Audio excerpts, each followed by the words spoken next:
The town of Dry Creek was built on sun-baked dirt and suspicion. Every plank of its boardwalks creaked like it carried secrets, and every set of boots that walked them carried judgment. The church bell tolled slow that morning, not for worship, but for condemnation. Martha Hale stood in the center of the square with a rope around her wrists, dust clinging to her skirt, her face flushed red, not from guilt, but from the sun's merciless glare. She was 32, a widow twice over, and in this place that was enough to mark her with whispers. Widow once, misfortune. Widow twice, witchcraft. That's how quickly the tide of talk turned in a town desperate for someone else to carry its sins. Her hair, once the color of polished chestnut, clung damp against her cheekbones. She'd been dragged from her cabin before dawn, accused of laying with the devil, because some rancher's cattle had turned up dead, and because a young girl swore she saw lights in Martha's window at night. In truth, Martha had lit a lantern and prayed by it, her voice breaking in the quiet. But prayer in a lonely woman's mouth always sounded dangerous to the wrong ears. The sheriff's hand rested heavy on her shoulder as he pushed her forward. "Folks," he drawled, "you know why we're here." He spat tobacco into the dirt. "This woman's no good. Men die around her. Crops fail near her land. She's cursed." The crowd shifted, eyes narrowing. Some looked eager. Some looked away. Silence swelled like a drumbeat, the kind that tightens the chest. A rope dangled from the old cottonwood tree at the edge of town, its frayed end stirring in the hot wind. Martha's mouth was dry, but when she spoke, her voice came steady. "I buried my husbands with my own hands. You call it a curse. I call it grief." A murmur rippled. The sheriff sneered. "Grief don't kill cattle." Behind the crowd, half in shadow, leaned a man no one had asked for, and few remembered. Elias Cutter, a former Union soldier turned drifter. His left hand was scarred from a bayonet, his right still strong enough to draw iron if needed. He'd come into town quiet a week before, trading pelts for whiskey, saying little. Men dismissed him. Women eyed him with caution. But now his eyes locked on Martha, and something in his jaw tightened. Not pity, not desire, but recognition. The rope around her wrists creaked as she shifted, and she caught his gaze for half a second. It was enough.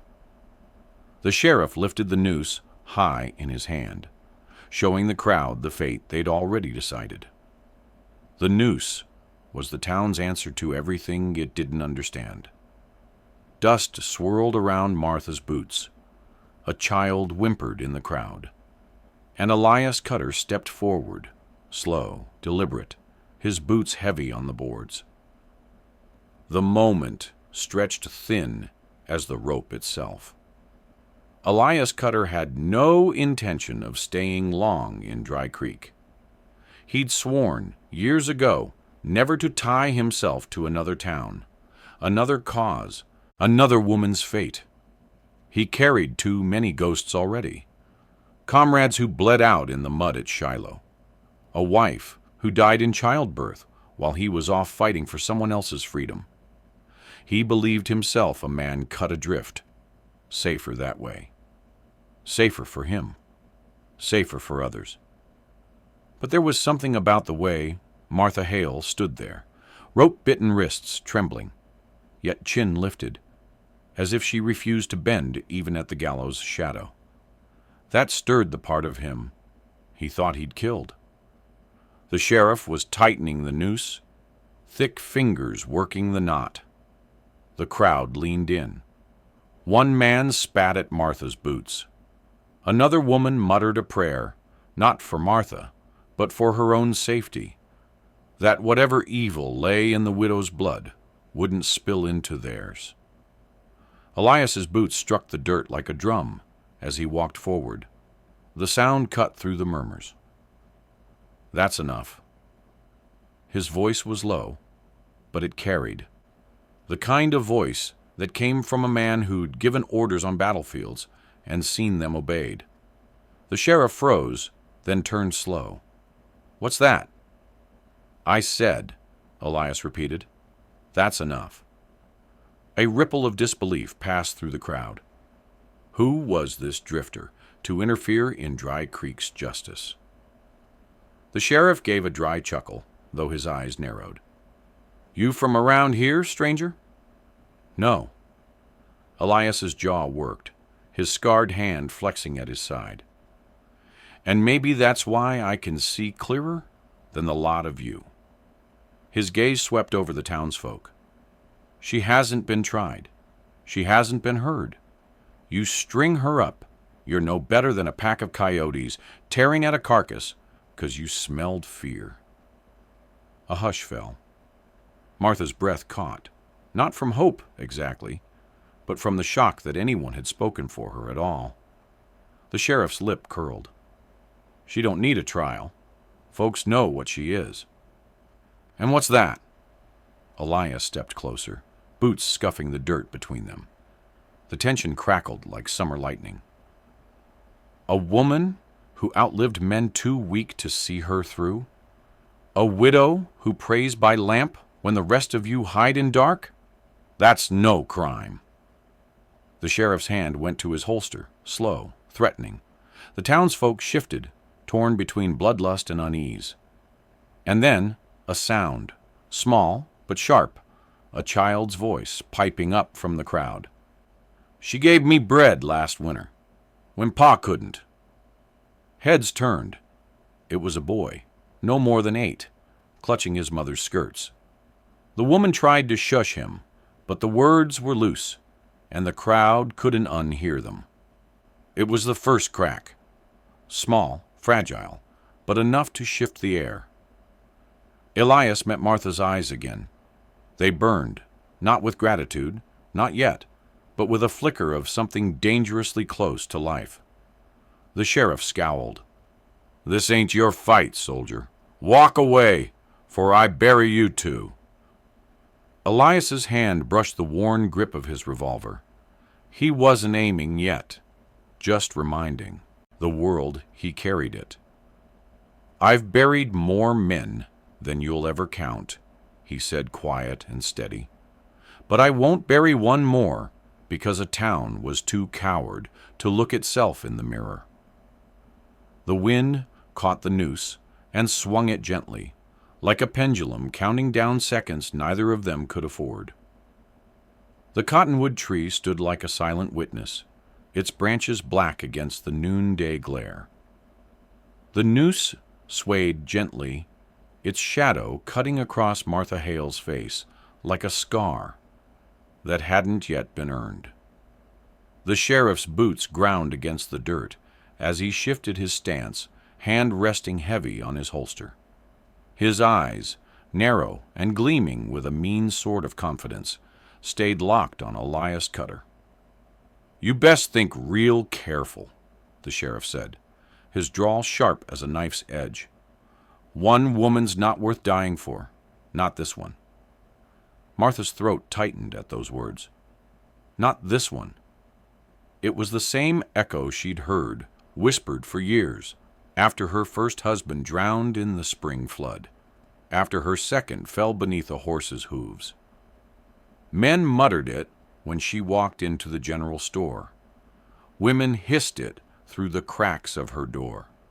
The curse, the shadow, always her fault, always this one. But now there was a stranger standing between her and the noose, his shoulders broad, his back straight, the ragged edges of an old army coat catching the wind. She didn't know his name, only the way his scarred hand hovered near his revolver, and the way his words seemed to slice through the crowd like a whetstone on steel. Her wrists burned beneath the rope, raw from where she'd struggled. She wanted to speak, to spit fire into the silence, but her tongue felt heavy.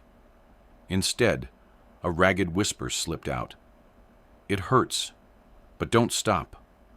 The words weren't meant for the sheriff, not for the crowd. They were for the man who'd stepped forward, the man who dared put his boots in the dust with hers. Her voice cracked, but it carried, and the sound of it cut through the air like a whip. The sheriff's eyes flicked toward her, and his sneer deepened. "Hear that? She's feeding him spells already, poisoning his head." Elias didn't move, didn't blink. "Only poison here," he said evenly, "is the kind you've been feeding this town." The murmur grew louder now. Some faces hardened in anger, but others shifted uneasily. A couple of men glanced at the boy who'd spoken up, their jaws tight with second thoughts. An older woman crossed herself twice, whispering a prayer not against Martha, but against the ugliness growing in their midst. The sheriff jerked his chin toward the tree. "String her up, now!" 2 ranch hands stepped forward, their boots dragging through the dirt. But when one reached for the noose, his fingers trembled. Martha saw it. Elias saw it. The crowd saw it. Elias's hand closed around his revolver grip, slow, deliberate. He didn't raise it, not yet. But the weight of the moment pressed down heavy as the desert sun. "Touch that rope," Elias said, his voice like gravel under a boot, "and you'll wish you hadn't." The ranch hand froze, caught between duty and fear. The other shifted back a step, his hat pulled low to hide his eyes. The sheriff's face flushed with fury. "You'd pull iron for her? For a woman the Lord himself turned his back on?" Elias took a half step closer, his shadow falling over the sheriff. "I've seen the Lord turn his back on plenty of good men, too. Didn't mean they deserved to hang." The silence that followed was thick, trembling, alive. The noose swayed once more in the hot wind, waiting. And for the first time, Martha felt the faintest crack in the wall around her chest. Not freedom, not safety, but possibility. The square held its breath. Even the cicadas seemed to fall silent, as though the desert itself was waiting for a choice to be made.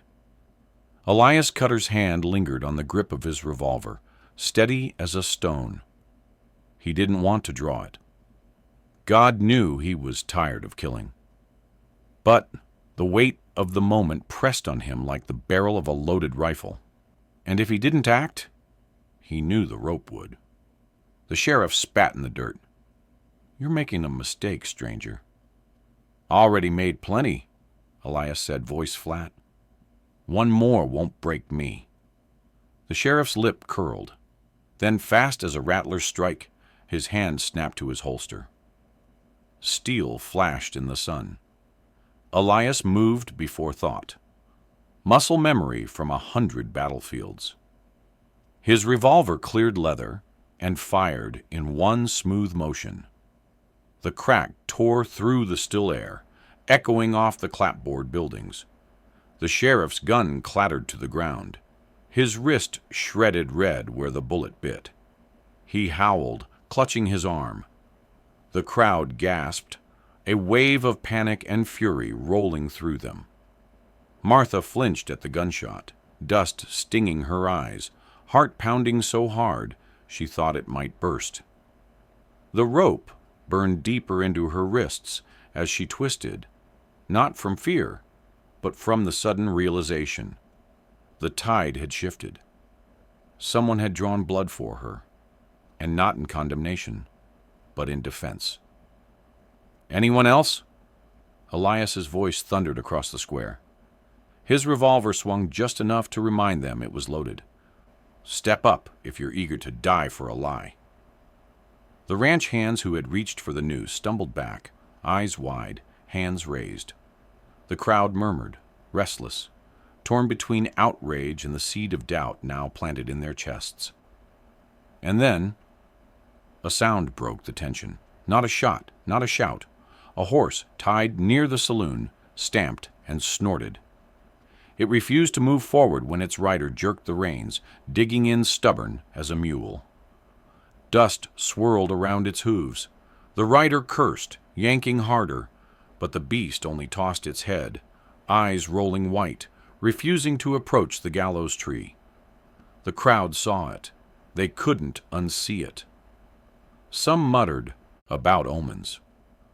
Others shifted uncomfortably, crossing themselves or glancing at the sky. A horse that wouldn't tread near the hanging. What did that say about the justice they thought they were carrying out? The sheriff, pale with pain, bellowed, "She's cursed the damn animal, don't you see?" But his voice cracked under its own weakness, his words thinner than the blood dripping from his sleeve.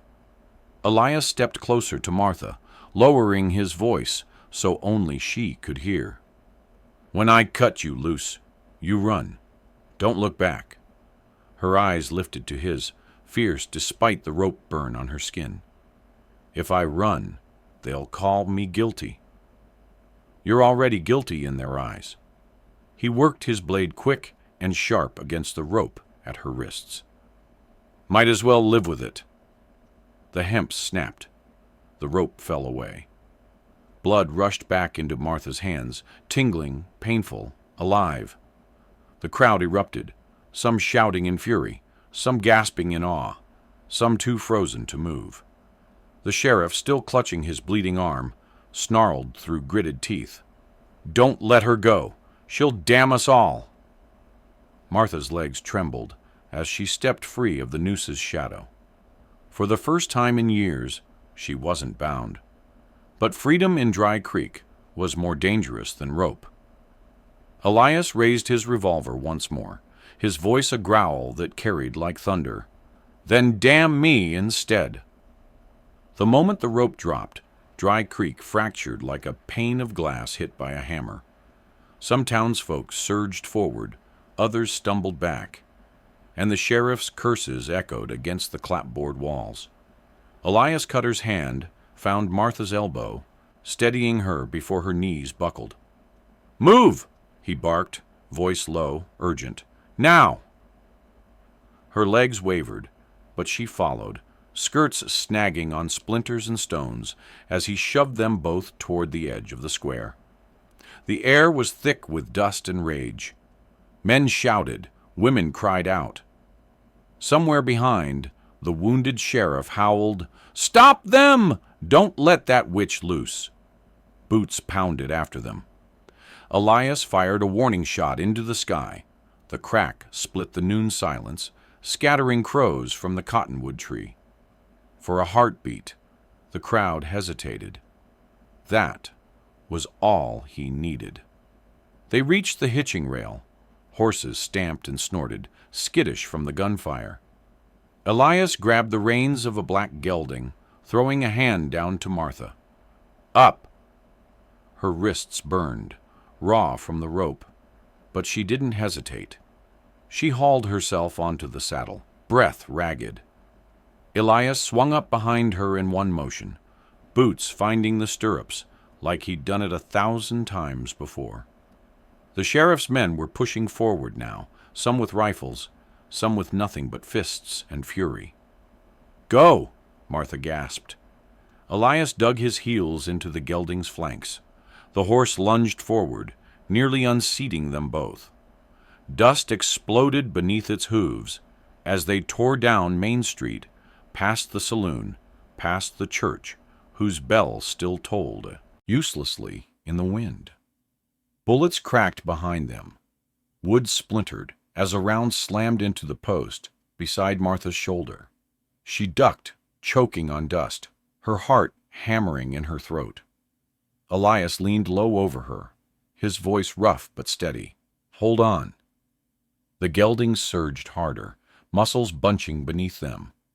They cleared the last row of shacks and hit the open stretch of scrubland beyond the town. The land unrolled before them, red dirt, dry brush, and the far-off promise of canyon walls rising like broken teeth against the sky. Behind, the cries of pursuit grew fainter, but no less dangerous. They'd be hunted. Elias knew it. Martha knew it. Dry Creek would not forgive what had just happened. For a long stretch, all that existed was the thunder of hooves and the rasp of their breathing. Dust clung to Martha's lashes. Sweat stung her wounds. But still, she didn't cry out. She pressed her raw wrists against her skirts to keep from bleeding on him, though her hands trembled with every pounding stride. Finally, when the horse slowed at the crest of a ridge, Elias spoke, voice like gravel ground beneath a wheel. "You still breathing?" She nodded, barely able to speak. Then with a ragged whisper, "It hurts, but don't stop." The words hung heavy between them. Not complaint, not surrender. A plea, a command. Elias swallowed hard, eyes fixed on the horizon. He'd carried men bleeding from battlefields who begged him the same. But this was different. This was no soldier, no comrade. This was a widow who'd been left to burn alone until the rope was at her throat. The canyon wind rose sharp, carrying the smell of dust and mesquite. He tightened his grip on the reins. "We won't." Below them, the town of Dry Creek shrank into silence, but its shadow still clung like smoke to their backs. By the time the sun dropped behind the jagged hills, the horse was lathered, streaked with sweat, and Martha's body felt shaken to the bone. The scrublands stretched endless and dry.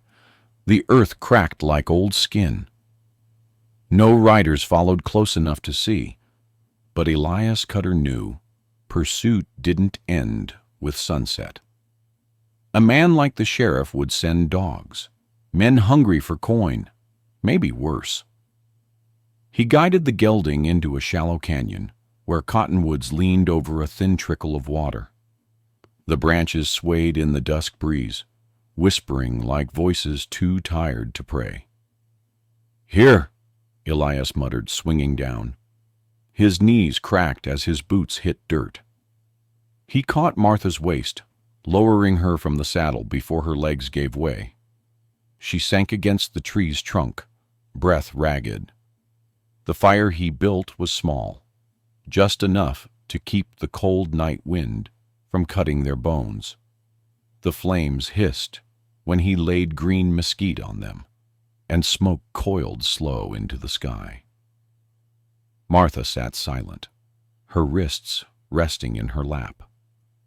The rope burns were raw, dark grooves carved deep into pale skin. She'd hidden her pain on the ride, but now in the flicker of firelight, her hands trembled.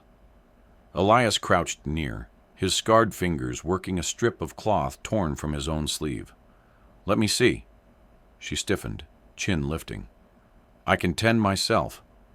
He met her eyes, tired but unyielding, not with both hands torn near through. Her jaw worked, pride against need.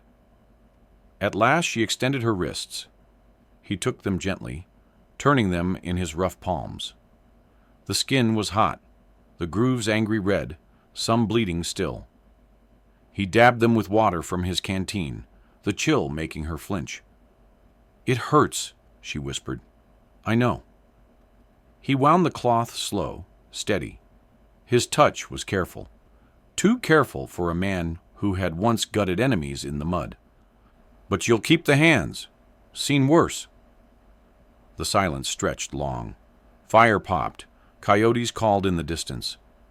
Martha studied him through the glow, his lined face, the scar dragging across his jaw like a blade's memory. "Why?" she asked finally, voice low. "Why stop them? You don't know me. You had no cause." Elias tied the cloth firm, sat back on his heels. His eyes lingered on the flames instead of her. "Maybe I saw enough men killed for no reason already. Didn't feel like watching one more." "That all?" He shrugged, the motion heavy. "Sometimes that's enough." Her gaze softened. Not trust, not yet, but a shift. like earth after the first rain. She flexed her fingers, wincing at the pull of the bandages. Then she whispered, almost to herself, "They would have killed me slow, just to watch." Elias didn't answer. He knew it was true. He'd seen crowds before, soldiers, townsfolk, mobs. People lost their mercy when they thought they carried justice. The firelight painted Martha's face in shades of gold and shadow. For the first time since dawn, she wasn't surrounded by jeering voices or the weight of a noose. The silence was sharp, but it was hers. Elias stretched out by the fire, revolver close, hat tilted low. "Get some rest. We'll move at first light." Martha leaned back against the cottonwood, closing her eyes. The night pressed in, coyotes, cold wind, the ache of wounds. Yet beneath it all, a single truth beat steady in her chest. She was alive. And for the first time in years, someone else had chosen that for her. The first light of day crept cold and gray across the canyon floor. Elias Cutter was already awake, crouched by the embers, revolver across his knees. His eyes scanned the ridges, every shadow a threat. Years of soldiering had taught him how silence could turn into ambush without a whisper of warning. Martha stirred, stiff from sleeping against the tree, her bandaged wrists aching. She pushed herself upright, the taste of smoke and dust still on her tongue.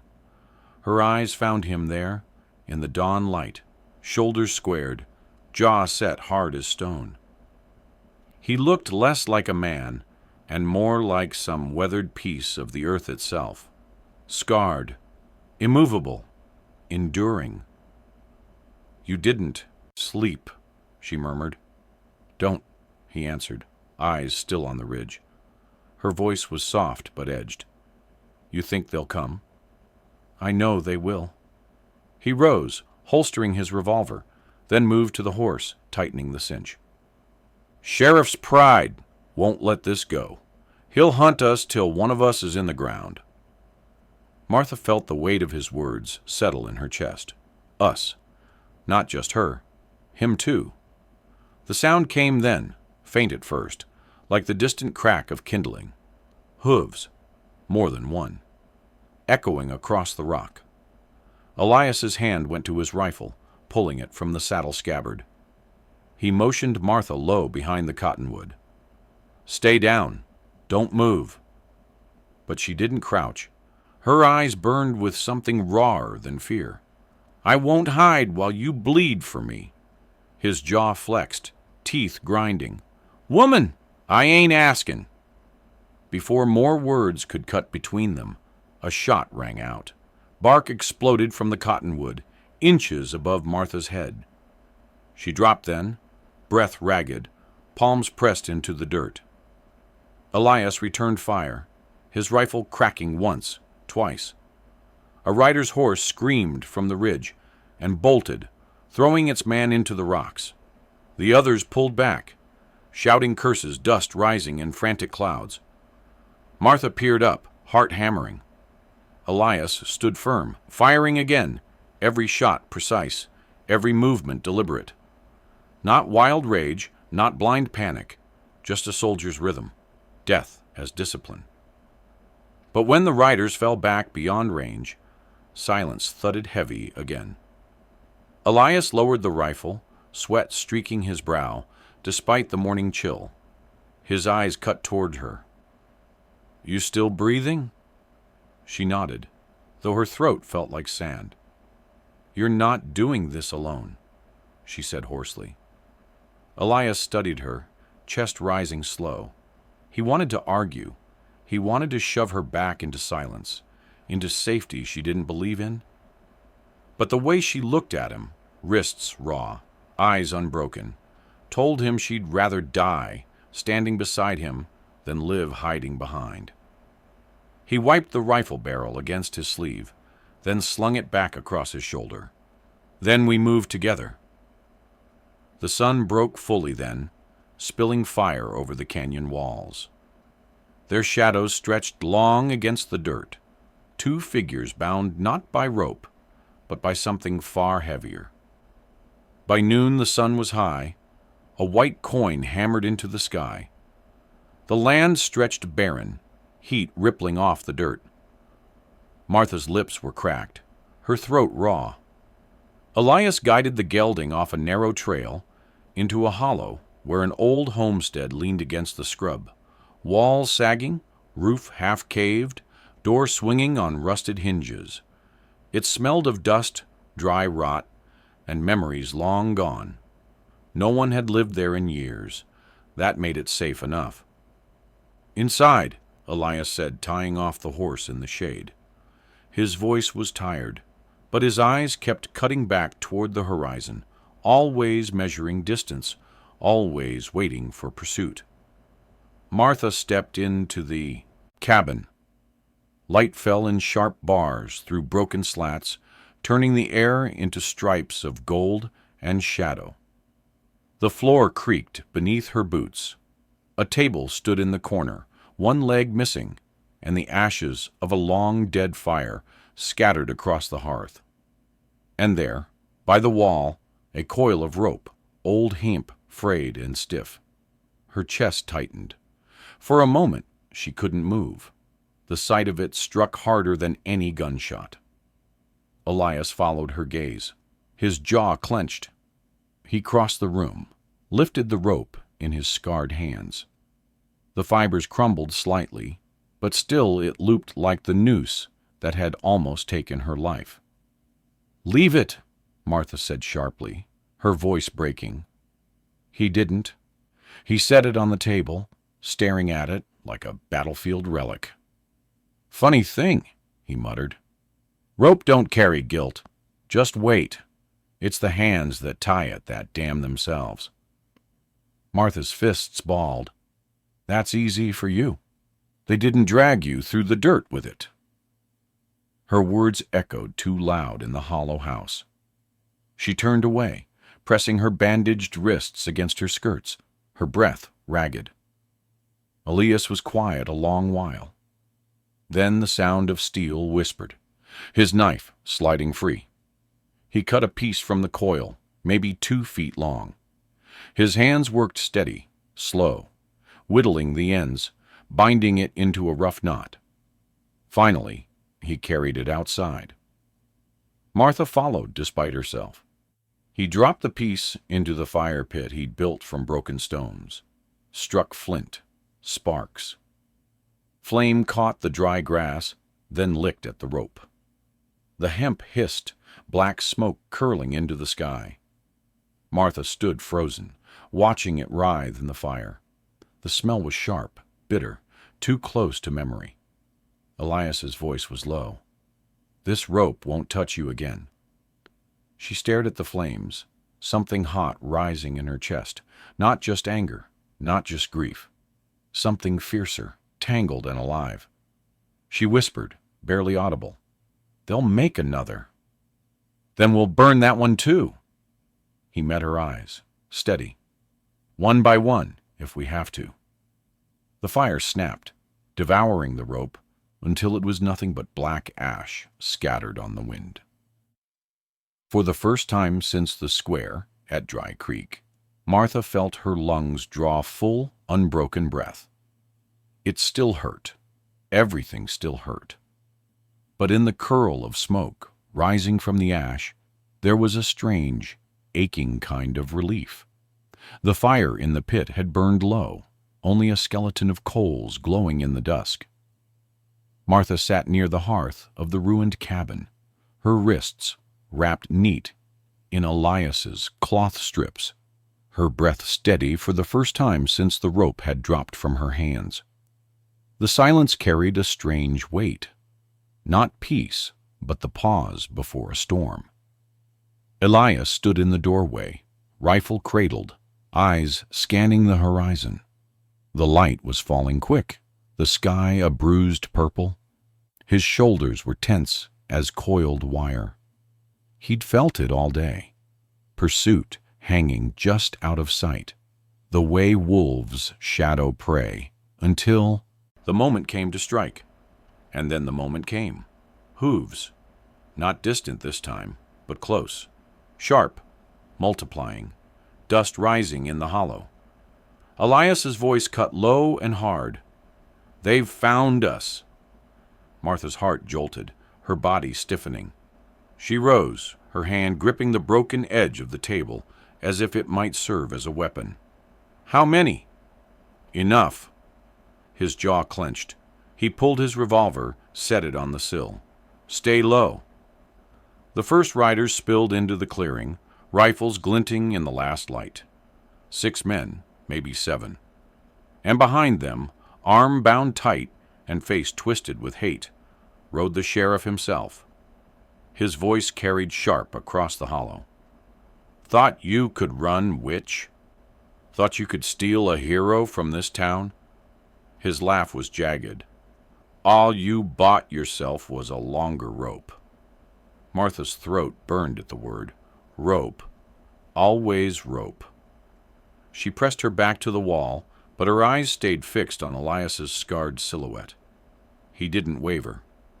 The sheriff's men dismounted, fanning out, boots grinding against dirt. One called, "Give her up, drifter, and we'll let you ride out. This ain't your fight." Elias answered with silence. Then a single gunshot. His rifle barked fire, and one man went down screaming, clutching his leg. Chaos broke. Bullets tore into the cabin walls, wood splintering, dust choking the air. Martha dropped to the floor, ears ringing. She clutched a shard of wood like a knife, knuckles white. Elias fired again, calm as a man splitting kindling. Another rider staggered, another horse bolted. But there were too many. Shots cracked from all sides, forcing him down behind the doorway. Martha crawled toward him, her breath ragged. "There's too many." His eyes cut to her, sharp as steel. "I told you, stay low. I won't cower while they kill you." The words hit harder than the bullets. He saw it in her face, not madness, not bravado, but a will forged harder than Dry Creek's cruelty. She would not go silent into the rope again. A rider burst forward, revolver raised, charging the doorway. Elias spun, but Martha was faster. She lunged, driving the jagged wood shard into the man's shoulder. He screamed, dropped his gun, and Elias finished him with one shot clean. Their eyes met in the flash of gunfire, hers wide, fierce, alive. His steady, fierce, and something else beneath it, something he hadn't let himself feel in years. The fight raged bloody and brutal. Dust, fire, shouts. By the time the smoke cleared, 2 riders lay in the dirt, 2 had fled into the brush, and only the sheriff remained, crouched behind a half-fallen fence, his pistol shaking in his wounded hand. "You'll both hang for this," he roared, voice cracking. Elias stepped out from the doorway, revolver drawn. His shadow stretched long across the dirt. "Not today!" The sheriff fired, wild and desperate. The bullet hissed past Elias's ear. Elias answered with one shot. Clean. Final. The sheriff crumpled into the dust, his body still, his curse silenced. The clearing went quiet but for the moan of the wind. Smoke drifted from the broken cabin. Martha stood in the doorway, her skirts torn, her wrists bound in bloodied cloth, staring at the sheriff's body. For the first time since Dry Creek, no rope hung over her. Elias lowered his revolver, chest heaving, eyes heavy with everything they had just endured. Martha stepped out into the ash and silence. Her voice shook, but her words were clear. "They'll come again." Elias nodded. "Then we'll be ready." The sheriff lay still in the dust, his pistol fallen from his hand. The canyon wind tugged at his coat, lifting it like the last breath of a man who'd sworn he couldn't be beaten. His men had scattered, leaving only silence and the fading stink of gunpowder. Elias Cutter holstered his revolver slow, as though the weight of it had doubled. His shoulders sagged, not in weakness, but in the way a man bows under ghosts he's carried too long. Martha Hale stepped past him into the clearing. Her skirts were torn, dust-streaked, her wrists still bound in rough cloth. She stared at the sheriff's body, not with triumph, but with a strange, hollow calm. She had been meant to hang in his shadow. Now he lay at her feet, and she still breathed. The fire in the pit hissed as a coal collapsed, sending a thin thread of smoke curling upward. Martha walked to it, dropped to her knees, and with trembling hands picked through the ash until she found the last blackened scraps of rope. They crumbled in her palms, staining her skin with soot. She closed her fingers tight. It hurt, the sharp grit pressing into her rope-burned flesh. But she didn't let go. Instead, she stood and scattered the ash into the wind. It drifted across the clearing, dissolving into the same dust that had once carried her toward a noose. Elias watched her, his face unreadable. At last he asked, voice rough, "What now?" Martha turned, the wind tugging at her hair. "They'll tell the story how they want, that I ran with a drifter, that I cursed their town, that I brought death." Her eyes burned in the fading light. "But I'll still be here." Elias studied her a long moment, then gave a slow nod. "Alive's enough." They set out again at dusk, riding double on the black gelding, leaving the ruined homestead and its ashes behind. Neither spoke much. There was nothing left to say that the silence couldn't carry. The land stretched wide and endless, the horizon painted with fire as the sun sank. The weight of rope was gone from Martha's wrists, but its mark remained, red grooves, raw, a scar that would fade but never vanish. Proof not of her guilt, but of her survival. When they camped that night beneath a sky heavy with stars, Elias lit a small fire, the flames soft against the dark. Martha sat across from him, palms open to the heat, eyes reflecting the glow. For the first time, no crowd pressed against her, no sheriff's voice condemned her. Only the fire, the wind, and the quiet breath of a man who had chosen not to turn away. She looked down at her scarred wrists, then up at Elias. Her voice was steady, quiet, but it carried into the night. "It hurts, but don't stop." He didn't answer, not in words, just fed another branch to the fire, its crackle rising like a promise. And in that glow, they both understood. Survival wasn't loud. It wasn't triumph or banners raised. It was smaller, harder. It was a woman with ash on her palms, a man with scars on his hands, and the choice to go on breathing together when the world had already decided they shouldn't. The tale would be told in Dry Creek, twisted, poisoned, dressed in lies. But out here, beneath the sky that belonged to no town and no sheriff, the truth burned steady. Not all ropes held, not all flames destroyed. Sometimes, against the dust and the dark, two souls refused to give way, and that was enough to change the story.